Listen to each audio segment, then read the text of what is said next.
Welcome to the second week of distant learning. Congratulations to everybody who was entered into the raffle for completing all assignments for all 4 classes. The raffle winner will be posted later today, which is Monday.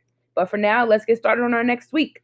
As I mentioned before, lesson 11 was split into 2 parts. So we're going to finish up the second part today. And this is really going to help you start preparing for our next FQT. Yay! I know you're so excited.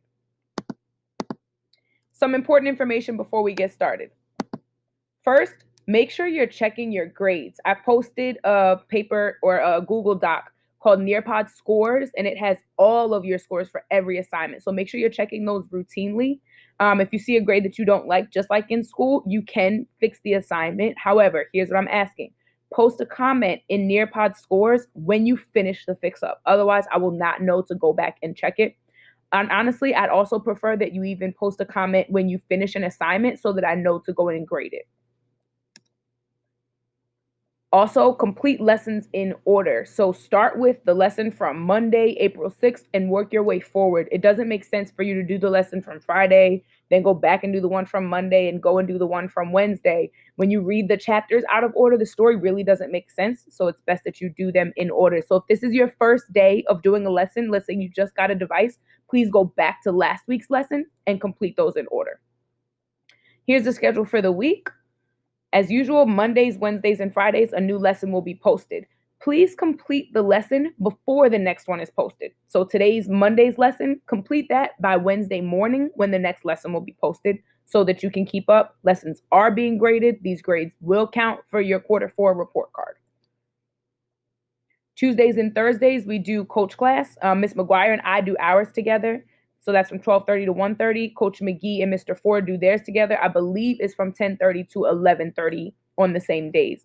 I might also reach out to some people for individual sessions just to check in and make sure we're on the right track. If that's the case, I will schedule it with you individually. I'll post the code, but this is through something called Google Meets. So to attend coach class, you want to download Google Hangouts Meet on your phone, iPad, whatever, and I'll send the code tomorrow morning. Last but not least, if you are using an iPhone or an iPad, please use the Nearpod app, or a lot of things just won't work for you. So download that app, and the class code or the lesson code will be in Google Classrooms. Quick clarification about Chief Powhatan. In the last lesson, a lot of people didn't quite understand this part. Chief Powhatan has his own kingdom. King James has his own kingdom. Chief Powhatan thinks he rules King James's kingdom. King James is trying to make Chief Powhatan his prince. Chief Powhatan is going to be mad because he already is a ruler and he doesn't need to be anybody's prince. So that's Captain Smith's fear right now, is that when Chief Powhatan finds out that King James wants him to be the prince, he's going to be pretty upset. Just to clarify, because a lot of people were misunderstanding that part. Objectives for today. The first one is the same as last time, about details. The second one is where we're really digging in to examine claims, reasons, evidence, and elaboration. Let me show you what that looks like. And first, let's do our guiding questions. Essential question remains the same. How did the social and environmental factors in the unknown world of Jamestown shape its development and decline? Our focusing question is new. Who has the greatest impact on Samuel's development during his time in Jamestown? So who helped him learn the most? You might say it's Captain Smith, you might say it's Namontauk, you might say it's Pocahontas. Whoever it is, you need to be able to back it up with evidence, because we're moving into argumentative writing. Our content framing question, what does a deeper exploration of details reveal? And our craft question, why are reasons, evidence, and elaboration important in argumentative writing? And remember, argumentative writing is where you can argue about it. There's one side and there's another side where you might completely disagree. Here's an example. I know this looks messy, but I think this will help you to structure yourself for the FQT.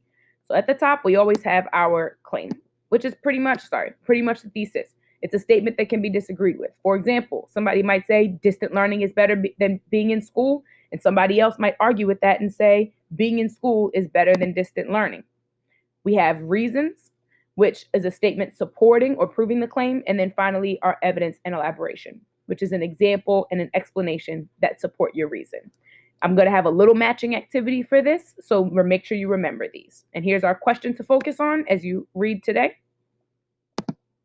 Should Samuel live with the Native Americans before returning to Jamestown? Think about it.